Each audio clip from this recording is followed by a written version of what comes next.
Good morning po sa bawat isa. Purihin ng Panginoon sa panibagong umaga na ibinigay po niya sa atin. Let's bow our heads and pray. Father in heaven, thank you Lord for this beautiful day you've given us. Panginoon, salamat sa iyong katapatan sa amin. Salamat Lord sa patuloy na pag-iingat niyo sa amin. And we believe Lord na mawawakasan din ang krisis na ito sapagkat ikaw ay mabuti sa amin. Father, speak to us as we study your word today. In Jesus' name we pray. Amen. Buksan po natin ang ating Biblia sa Bible reading po natin, Lucas chapter 20, verse 27 hanggang chapter 21, verse 4. Lucas 20, verse 27. Ilang Saduseyon naman ang lumapit kay Jesus. Ang mga ito ay nagtuturong hindi na muling mabubuhay ang mga patay. Okay, ito pong mga Saduseyong ito ay may paniniwala na hindi totoo ang resurrection. Hindi sila naniniwala dun eh. Ang mga Saduseyo po ay grupo ng mga religious leaders sila, pero hindi dahil sa marami silang alam sa law, kundi dahil sila ay pinanganak talagang Saduseyo. Sila po yung mga mayayaman, mayayaman na lahi ng Israel, yung mga dugong bughaw, kumbaga ganon. So, isa po sa kanilang pinaniniwalaang doktrina ay hindi sila naniniwala sa resurrection. Nawala ng resurrection. Pag namatay daw ang tao, wala na. As in, extinct na siya. So, hindi sila naniniwala sa langit at sa impyerno. Kasi hindi sila naniniwala na may resurrection eh. Verse 28, sabi nila, Guro, isinulat ni Moises para sa atin ang ganitong batas. Kung mamatay ang kuya ng isang lalaki at ang asawa nito ay maiwang walang anak, siya ay dapat pakasal sa biyuda upang magkaanak sila para sa namatay. Minsan, may 7 magkakapatid na lalaki. Nag-asawa ang panganay at namatay na walang anak. Nagpakasal sa biyuda ang pangalawa, subalit ito'y namatay ding walang anak. Ganoon din ang nangyari sa pangatlo hanggang sa pampito. Sila'y isa-isang napangasawa ng babae at walang namatay at pawang namatay na walang anak. Sa kahuli-hulihan po'y namatay naman ang babae. Ngayon, sa muling pagkabuhay, sino po sa 7 ang kikilalaning asawa ng babae? Yamang silang lahat ay napangasawa niya. 34. Sumagot si Jesus, sa buhay na ito, ang mga lalaki at mga babae ay nag-aasawa. Ngunit sa kabilang buhay, ang mga magiging karapat-dapat sa muling pagkabuhay ay hindi na mag-aasawa. Hindi na rin sila mamamatay sapagkat matutulad sila sa mga anghel. Sila'y mga anak ng Diyos dahil sila'y nakabilang sa mga muling binuhay. So dito, malino na yung paniniwala ng mga Saduseyo ay ang akala nila, kaya hindi sila naniniwala sa resurrection eh. Kasi paano daw yung yung babaeng balo na kapangasawa na naging asawa niya yung 7 magkakapatid na lalaki na hindi rin nagkaanak. Paano daw yun sa resurrection? Ang inaakala kasi nila, ang buhay dito sa mundo ay katulad din ng buhay kapag ikaw ay naresurrect na. Ang gusto ritong sabihin ng Panginoon, magkaiba ang buhay nung ikaw ay may buhay pa dito sa mundo. Nagre-reproduce ka. People o yung living people are commanded to reproduce. Di ba sabi ni Lord, go and multiply? Pero, hindi na ganon kapag ikaw ay muling binuhay na. Hindi ka na katulad nung una mong naging buhay. Iba na rin ang magiging katawan mo. Magiging katulad na ng angel. Hindi nagpaparami o hindi nagmumultiply ang angel. walang lalaki, walang babae. The same na sila. Hindi na magkakaroon ng asawa o relasyon katulad ng relasyon dito sa mundo. Kasi sa heaven, magkakapatid na. So, ang akala ng mga Saduceo, parehas pa rin. Hindi sila naniniwala sa resurrection, kaya nila kinokontra yun eh. Tuloy natin. Sa verse, yan, ulitin natin yung verse 34. Sumagot si Jesus, sa buhay na ito, ang mga lalaki at mga babae ay nag-aasawa. Ngunit sa kabilang buhay, ang mga magiging karapat-dapat sa muling pagkabuhay ay hindi na mag-aasawa. Hindi na rin sila mamamatay sapagkat matutulad sila sa mga anghel.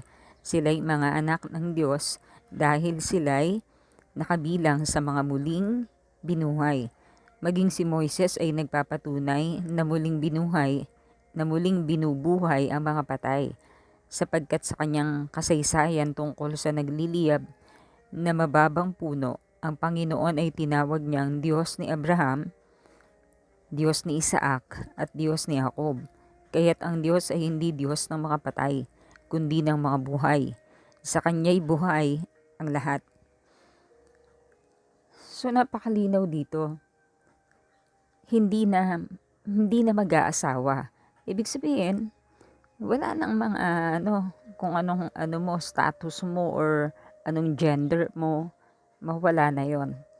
Magiging katulad na tayo ng angel. Remember po, ang mga angel ay hindi nagre-reproduce. Kung gaano sila karami na nilikha ng Diyos nung creation, ganun pa rin sila karami hanggang ngayon.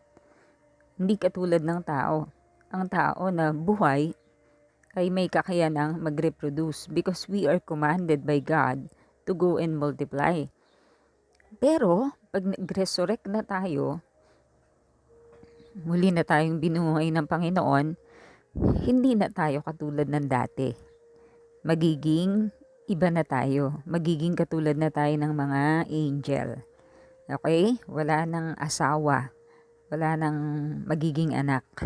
Kasi di ba minsan napapanood natin sa TV yung mag-asawa, nung namatay sila pa rin. Lovers pa rin sila in heaven. Hindi po yun totoo. Okay? Kapag tayo po ay muli ng binuhay ni Lord, matutulad na tayo sa mga anghel. Hindi na tayo magre-reproduce. At sabi din nga dito na ang Diyos ay Diyos ng mga buhay at hindi ng mga patay. Kasi nga talagang bubuhayin ng Panginoon ulit yung mga namatay. Hindi sila mananatiling patay. So, kinlear ni Lord sa mga Saduceo na totoo ang resurrection. Mali lang ang inyong pagkaintindi sa resurrection kasi itinulad nyo sa buhay sa mundo ang resurrection. Magkaiba yon. Iba ang buhay sa mundo at iba rin ang buhay pag ikaw ay namatay na at ikaw ay muling ire-resurrect ni Lord. Hindi na yon katulad ng buhay sa mundo. Sa verse 39, sinabi ng ilan sa mga tagapagturo ng kautusan, Guro, maganda ang sagot nyo. Sino ba tong mga guro ng kautusan na to? Kasi kanina ang kausap ni Lord, Saduceo.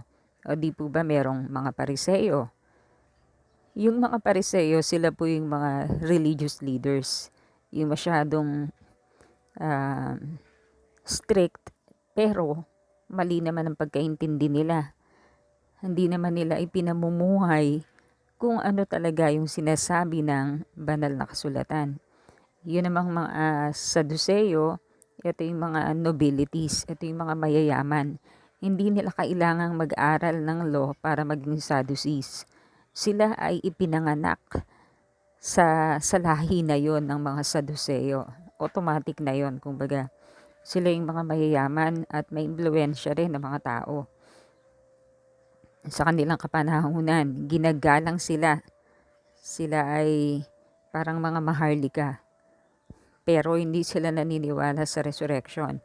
Ang mga Pariseo, naniniwala sila sa resurrection. Ngayon meron pang ikatlong grupo, ito naman yung mga tagapagturo ng kautusan. Sila rin po ay tinatawag na mga scribes o sila po yung tagasulat, tagakopya ng kasulatan. Every letter, every period, every comma, kumbaga parang sila yung nagpiprint. Wala pa naman printing press noon eh. Kaya sinusulat nila ang kasulatan ng mano-mano. So sila rin po yung mga tinatawag dito na tagapagturo na kautusan or the scribes. Mataas din ang kanilang katungkulan, ginagalang din sila. Kumbaga, siguro dahil kasusulat nila ng kautusan, baka memorize na nila yun eh. Ultimo yung mga tuldok o mga kuwit or commas, di ba? So, hinangaan nila ang Panginoon kasi na-realize nila na tama yung kino-quote ni Jesus eh. Tama yung sinasabi niya, eksakto. Yan talaga ang nakasulat. So, pinuri nila. Kumbaga, parang ganun. Guro, maganda ang sagot nyo. Inasabi nila sa verse 39. Sa verse 40, at mula noon ay wala nang naglakas ng loob na magtanong sa kanya. Sa verse 41, si Jesus naman ang nagtanong sa kanila. Okay, sino yung kanila? Ito namang mga tagapagturo ng kautusan o yung mga scriba or scribes. Sila na ang kinausap naman ni Lord. Remember, sila yung sumagot na guro. Maganda ang sagot nyo. Sa verse 41, si Jesus naman ang nagtanong sa kanila, sa mga scribes o tagapagturo ng kautusan. Paano nasasabi ng mga taong ang Kristo ay anak ni David?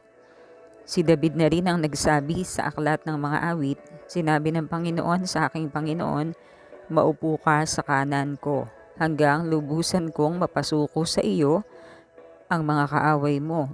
Ngayon, kung Panginoon ang tawag ni David kay Kristo, bakit sinasabi ng mga taong siya'y anak ni David?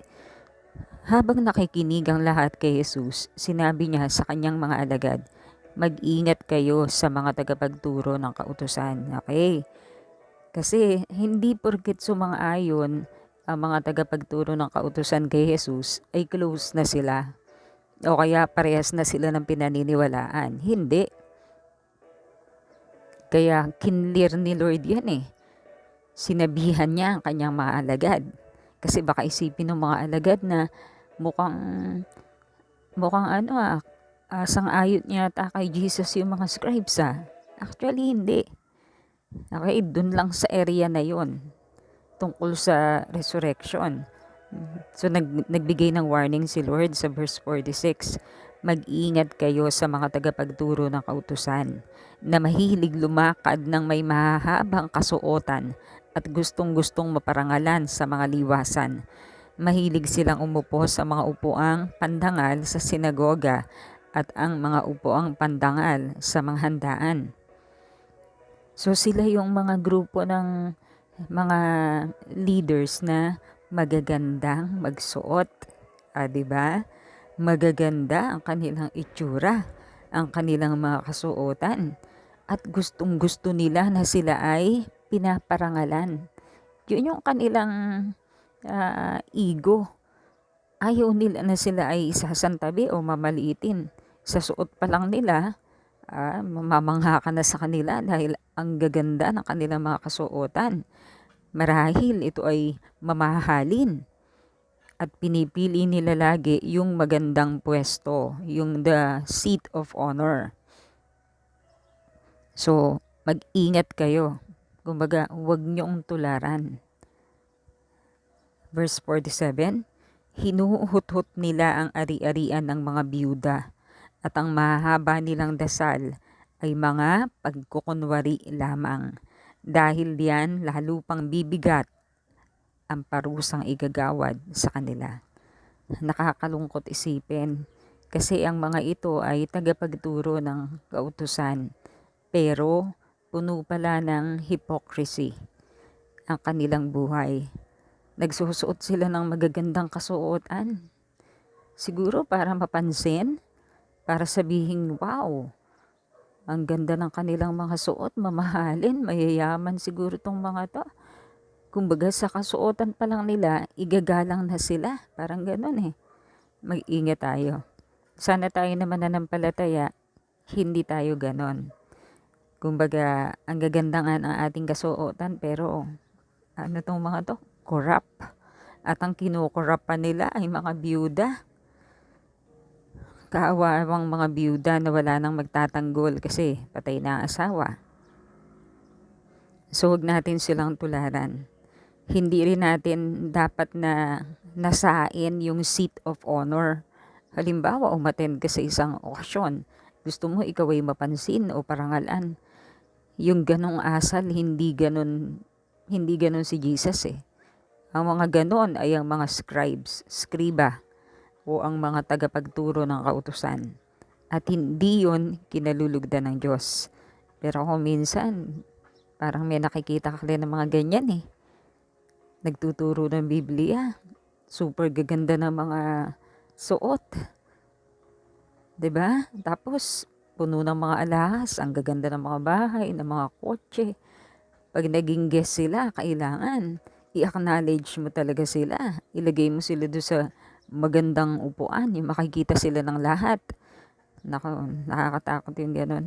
Mas maigi pang nasa isang sulok ka na lang o hindi ka napapansin. Kasi hindi ka lugod-lugod kay Lord yung ganun eh.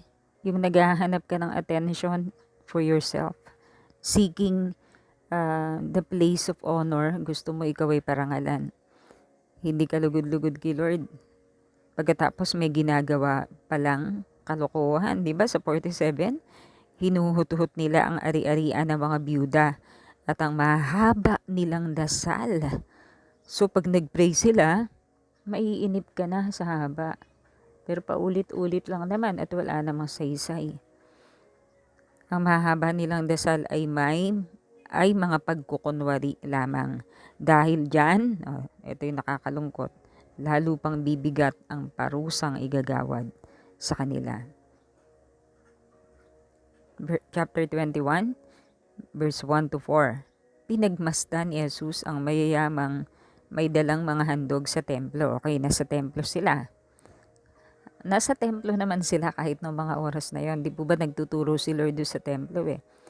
So, kahit noon, meron na talagang panahon or oras na magbigay. Bigay ng offering, ng iyong tithes. So, ito na yung portion na yon. Ito na yung time. Pinagmamasdan ni Jesus ang mayayamang may dalang mga handog sa templo. Nakita rin niya ang isang mahirap na biyudang naghuhulog ng 2 tigsising kwentang sentimo. Sinabi niya sa mga halagad, ang inihandog ng mahirap na biyudang iyon ay higit pa sa inihandog nilang lahat. Ang inilagay nila ay bahagi lamang ng labis na sa kanila. Ngunit ang kanyang ibinigay ay ang buo niyang ikabubuhay. So dito, makikita natin kung sino yung generous giver. Hindi yung mayayaman ang generous giver sa oras na to. Kasi nagbigay sila ng mga sobra lang sa yaman nila. Pero yung biyudang babae, ang ibinigay niya ay yung buong kabuhayan niya. Ito lang ang pera niya. Pero binigay niya pang lahat. Hindi tinitignan ni Lord yung yung amount, kundi yung sacrifice mo behind sa pagkakaloob mo na yon. Kung gaano kalaki yung sinakripisyo mo. Yung biyuda na yon, yun lang ang pera niya. Pag ibinigay niya pa yon, wala na siyang pera. Wala na siyang pambili ng pagkain. Pero ibinigay niya pa rin bilang kanyang handog. Mas naging katanggap-tanggap sa Panginoon ang binigay ng biyudang yon. Kahit yun ay maliit lang, pero binigay niya ang lahat ng meron siya. Kasi yun lang ang pera niya. So, tayong after sa mga hindi palaki yan eh. Pero syempre, we must give our tithes, our offerings. Pero hindi ka after doon sa kung sino yung mas malaking nagbigay eh. After ka doon sa sino yung nagsakripisyo, makapagbigay lang sa gawain ng Panginoon. Mas naa-attract ang Diyos at nalulugod ang Diyos sa ganoong tao. Amen? Pagpalain ng Diyos ang kanyang mga salita. Sa Old Testament naman, magsisimula na tayo sa Judges. Judges or Hukom. Natapos na natin yung Josue. Mga Hukom. Chapter 1 and tingnan natin kung ano yung babasahin natin. Judges or Hukom, chapter 1 hanggang chapter 2, verse 23. Okay? Sa chapter 1, verse 1, pagkamatay ni Josue, nagtanong kay Yahweh ang mga Israelita, sino sa amin ang unang sasalakay sa mga Kananeo?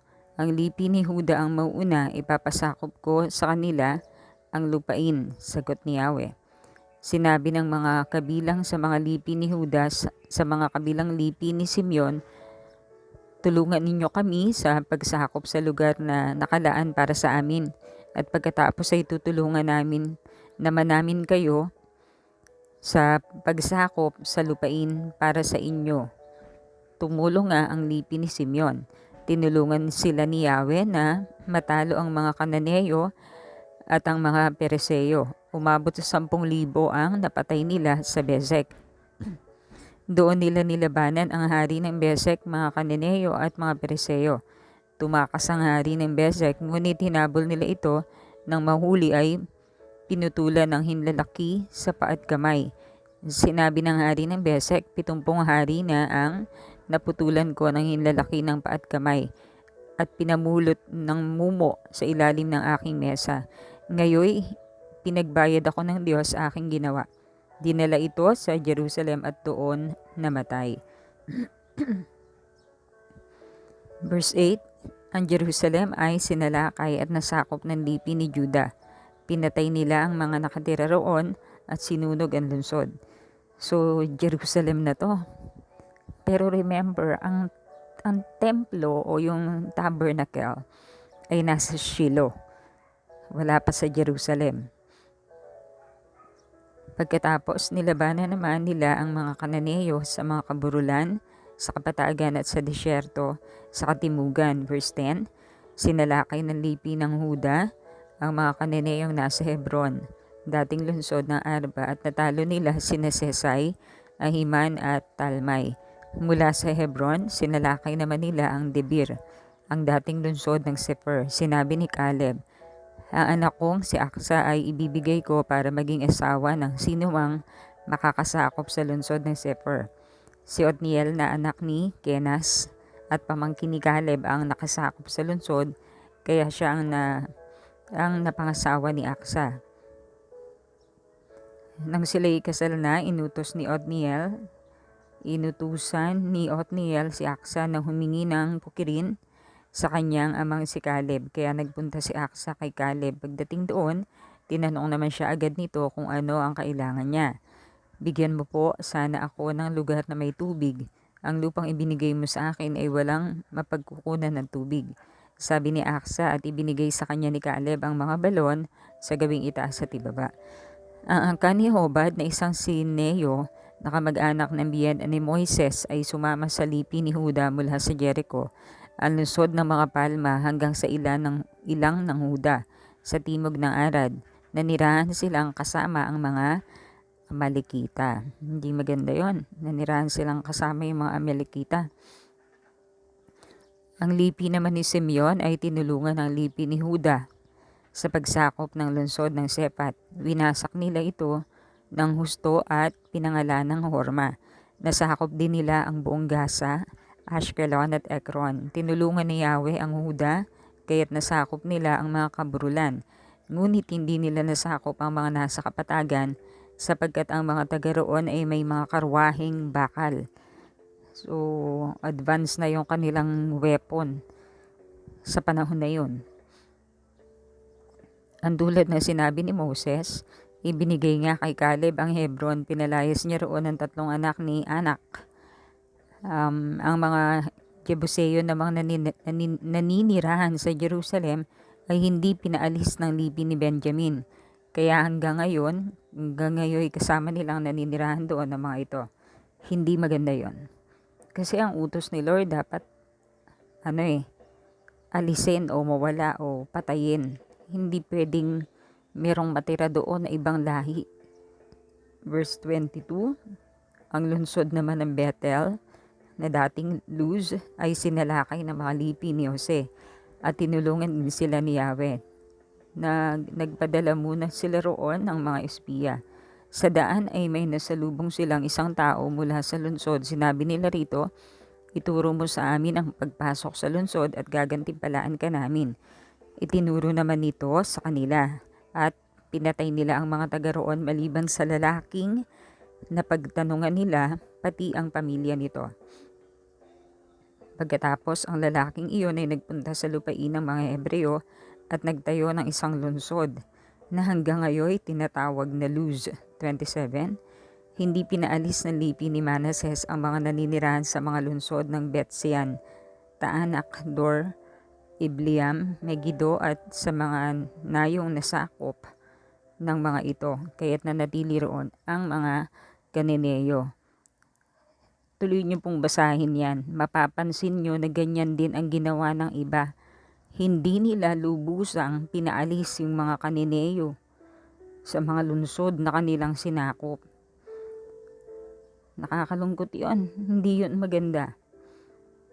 Sama-sama na sila yung mga pagano at Israel. Tumira sa mga lugar na yon ng sama-sama. Kahit sa 33, hindi rin pinalis ng mga lipi ni Naphtali ang mga taga Bet-Semes at Bet-Anat. Sila'y sama-samang nanirahan doon, ngunit inalipi nila ang mga taga roon. So, ganun yung ginawa nila. Hindi nila pinaalis o hindi nila pinatay. Namuhay na kasama nila. Tignan natin, natuwa kaya si Lord sa mga ganong ginawa nila? Chapter 2 verse 1. Mula sa Gilgal, nagpunta sa Boquim ang anghel ni Yahweh. Sinabi niya sa mga Israel, inilabas ko kayo sa Ehipto at dinala sa lupain na aking ipinangako sa inyong mga ninuno. Sinabi ko noon na hindi ako sisira sa ating kasunduan. Okay, take note. Ang sinabi rito ay anghel ni Yahweh. Pero mga kapatid, there are times na pag sinabing captain of the Lord's host or angel of the Lord, actually may mga instances na yung tinatawag na angel of the Lord ay yung isa yun sa mga theophanies o yung kapahayagan ni Jesus bago siya nagkatawang tao. Okay? Si Jesus in the Old Testament was sometimes called o talagang tinatawag siya na angel of the Lord. Naging isa yun sa title, pero kung titignan mo, hindi ito basta anghel. Okay? Ito ay isa sa mga theophanies. Bago nagkatawang tao ang Kristo, siya rin ay nahayag sa ibang mga anyo. Halimbawa, katulad ng Melchizedek, si Christ yun, bago siya naging si Jesus. Ito namang angel of the Lord, isa rin ito sa kapahayagan ng Panginoong Jesus bago siya nagkatawang tao. So sabi dito, inilabas ko kayo sa Ehipto at dinala sa lupain na aking ipinangako sa inyong mga ninuno. Sinabi ko noon na hindi ako sisira sa ating kasunduan. Sinabi ko ring huwag kayong gagawa ng kasunduan sa mga taga roon. Sa halip ay gibain ninyo ang kanilang mga altar. Ngunit ano ang inyong ginawa? Hindi nyo ako sinunod. Kaya ngayon hindi ko sila paalisin sa lupaing pupuntahan ninyo. Magiging tinik sila sa inyong landas. At ang mga Diyos-Diyosa nila ay magiging mabigat na pagsubok sa inyo. Nakakalungkot. Sinuway kasi nila yung utos ni Lord. Kasi nangyari, nagkaroon na sila ng pakikisama. Nakisama na sila sa mga pagano, sa mga bansa na dapat ay itaboy. Hindi nila tinaboy, hindi nila lubusang winasak, kundi ihinayaan nilang tumira kasama nila. Hindi yon ang usapan, hindi yon ang kasunduan. Kaya nagalit si Yahweh sa kanila. So ano mangyayari ngayon? Magiging tinik yung mga taong yon sa kanila. Yung mga Diyos-Diyosan nila ay magiging mabigat na pagsubok. Anong ginawa ng mga Israelita? Verse 4, matapos sabihin nito ng anghel ni Yahweh, nag-iyakan ang mga Israelita. Kaya tinawag nilang Bokwim ang lugar na iyon at naghandog sila roon kay Yahweh. So, basahin nyo na yan, dire-diretso. Makikita nyo na yun, dahil doon sa ginawa nila, napahamak sila eh. Tuloy na inganyo sila na sumamba sa mga Diyos-Diyosan ng mga taong yun. Tapos nakapag-asawa sila ng mga pagano. Yun, hindi gusto ni Lord yun eh. Nagatuloy pa natin, verse 6. Pinalakad na ni Josue ang mga Israelita at kanilangang tinirahan ang mga lupaing nakatalaga para sa kanila. Si Josue ay namatay sa edad na 110 at inilibing siya sa Timnath Heres, isang lugar na sakop ng kanyang lupain sa kaburulan ng Ephraim, sa gawing hilaga ng bundok Gaas. Namatay rin ang buong salinlahing kasabayan ni Josue. So namatay na yung mga kasabayan niya, yung generation na yon. Naglingkod ng tapat kay Yahweh ang mga Israelita habang nabubuhay si Josue at ang mga pinunong nakasaksi sa mga kahangahangang bagay na ginawa ni Yahweh para sa Israel. Subalit, ang sumunod na salinlahi ay nakalimot kay Yahweh at sa lahat ng ginawa niya para sa Israel. Ang mga Israelita ay gumawa ng kasamaan laban kay Yahweh at sumamba sila sa mga Baal. Tinalikuran nila si Yahweh, ang Diyos ng kanilang mga ninuno na nagligtas sa kanila sa Ehipto. Naglingkod sila at sumamba sa mga Diyos-Diyosan ng mga bayan sa kanilang paligid, kaya nagalit si Yahweh sa kanila. Itinakwil sila ni Yahweh at naglingkod sa mga Baal at kay Astaroth. Dahil dito nagalit si Yahweh sa Israel at sila'y hinayaan niyang matalo ng kaaway at samsamin ang ari-arian. Tuwing makikipagdigma sila, hindi na sila tinutulungan ni Yahweh tulad ng kanyang babala, kaya't wala silang kapanatagan. Dahil dito ang Israel ay binigyan ni Yahweh ng mga hukom na siyang magliligtas sa kanila sa kamay ng mga mananakop. Ngunit hindi rin sila sinunod ang mga hukom na ito. Hindi rin nila sinunod ang mga hukom na ito. Tinalikuran ng mga Israelita si Yahweh. Ang katapatan ng kanilang mga ninuno kay Yahweh ay hindi nila pinamarisan. Lahat naman ng hukom na sinugo ni Yahweh ay pinatnubayan niya at iniligtas niya ang Israel sa mga kaaway habang nabubuhay ang hukom. Kinaawaan sila ni Yahweh dahil sa kanilang mga daing, bunga ng hirap na dinaranas nila.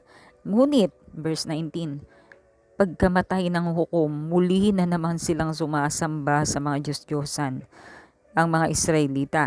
Higit pa sa kasamaan ng kanilang mga ninuno ang kanilang ginagawa. Hindi nila maiwan ang kanilang masasamang gawain at katigasan ng ulo. Kaya lalong nagalit si Yahweh sa kanila. So kung titignan natin dito, merong merong parang matututunan tayo dyan eh. Ano nangyari nung namatay na yung generation ni Josue, kasama yung mga nakakita doon sa mga nangyari, yung next generation ay hindi nakakilala sa Panginoon. Itong mga to ang tumalikod sa Diyos. Yung mga anak-anak na. Nung namatay na yung mga tatay nila, itong mga anak ang tumalikod. Mga kapatid, napakahalaga na yung mga anak natin ay makakilala ng totoo sa Diyos. Or else, baka mangyari sa kanila ito. Kung ang mga magulang ay tapat na naglingkod sa Diyos, tapos yung mga anak ay hindi nakakilala sa Diyos, sila naman ang gagawa ng kasamaan. So napakahalaga po na maipasa natin, maishare natin, masigurado natin na nakakilala sa Panginoon ang ating mga anak. At mayroon silang personal na pagkilala sa Diyos. Mahalaga yun para maipagpatuloy nila ang paglilingkod sa Panginoon. Hindi sila tumalikod o sumamba sa ibang mga Diyos-Diyosan. Verse 20, tapusin na natin hanggang 23. Kaya lalong nagalit si Yahweh sa kanila. Sinabi niya, sumira ang mga Israelita sa kasunduang ibinigay ko sa kanilang mga ninuno dahil sa pagsuway nila sa akin. Hindi ko napalalayasin ang natitira pang Kananeo sa lupaing iniwan sa kanila ni Josue nang siya'y mamatay. Sa pamamagitan ng mga bansang ito, masusubok ko kung ang Israel ay susunod sa aking mga utos tulad ng kanilang mga ninuno. Kaya hindi agad pinaalis ni Yahweh ang mga tao sa mga lupaing hindi nasakop ng mga Israelita noong buhay pa si Josue. So again, isa sa nakikita natin dito na parang pagkukulang, hindi nakakilala yung mga anak nila sa Panginoon. Kaya nung namatay na yung mga magulang, yung mga anak ay sumamba na sa Diyos-Diyosan, naglingkod na sa ibang mga Diyos, ginawa na nila yung mga kinaiinisan o ayaw ni Yahweh. Sumuway na sila sa utos ng Diyos. Hindi nila minahal ang Diyos ng buong puso, buong isip, buong lakas at buong kaluluwa. Bagamat ang Panginoon ay nagre-raise up na sa kanila ng hukom or judge na mamumuno sa kanila, hindi pa rin nila sinusunod eh. Kapag namatay na yung hukom, sabi dito sa 19, ngunit pagka namatay ng hukom, muli na naman silang sumasamba sa mga Diyos-Diyosan. Higit pa sa kasamaan ng kanilang mga ninuno ang kanilang ginawa. Hindi nila maiwanan ang kanilang masasamang gawain at katigasan ng ulo. Nakakalungkot. Ngayon pa lang ipanalangin natin ang ating mga anak. Nawa, huwag silang tumulad sa ganito. Nawa, sikapin natin na makakilala sila ng totoo sa Diyos, na mahalin nila ang Panginoon Diyos ng buong puso, buong isip, buong lakas at buong kaluluwa. Upang sa ganon, hindi sila tatalikod sa Diyos. Amen? So sa oras pong ito, tayo po ay manalangin na. Amang banal, salamat po sa iyong mga salita. Lord, hayaan mo pong ito'y tumimo sa aming mga puso. Nawa maging aral na sa amin yung mga nangyaring ito sa Old Testament, sa panahon ng mga Israelita na sa panahon ni Josue, at ganon din Lord dito sa aklat ng hukom. Panginoon, tulungan mo kami na matuto na. Nawa Lord, makakilala sa iyo ang aming mga anak. Nawa kami mismo ang mag-disciple sa kanila. Kami mismo ang mag-share ng gospel sa kanila. Ipakilala ka namin sa aming mga anak. Pagpalain mo po, O Diyos, ang aking mga kasama sa devotion na ito. Patuloy na ang pag-iingat mo po ang sumaamin. Cover us with the precious blood of our Lord Jesus. And Lord, healing o kagalingan sa mga kapatirang may sakit. Sa kanila nakasama ko ngayon na nakikinig, Lord, extend your healing hands on them. Kung meron man sakit sa kanilang katawan, in the name of Jesus, we release your healing, Lord God, to flow upon them. And Lord, ikaw po ang patuloy na manguna sa aming bansa. Hawakan mo po ang aming Pangulo. Bigyan mo po siya ng karunungan at ng kalakasan. Nawa ang gawin lamang niya ay ang naayon sa iyong kalooban. Mahabag ka po sa aming bansa, Ama. Kalingahin mo po kami, Lord. We acknowledge na kung wala ka sa aming bansa, walang magandang mangyayari dito. We acknowledge na ikaw po, Yahweh, aming Ama, ang Diyos ng bansang Pilipinas. Maluwalhati ka po sa aming mga buhay. And Lord, pagpalain mo pong patuloy ang iyong bansang Israel. Remember your promise to them. Thank you, Lord. Ama, patuloy na gamitin mo po kami para patuloy na maibahagi ang mabuting balita sa pamamagitan ng Facebook o ng email. Magamit namin, Lord, ang technology na ito for your glory. Thank you, Father. We bless you and we worship you. We commit to you, Lord, this whole day long. We ask for your guidance, for your protection. Keep us, Lord, under the shadow of your wings. For in it, for under it, we find refuge. We love you, we praise you, we honor you. Heavenly Father, we give you all the glory, all the thanksgiving, and all the praises. In Jesus' name we pray. Amen.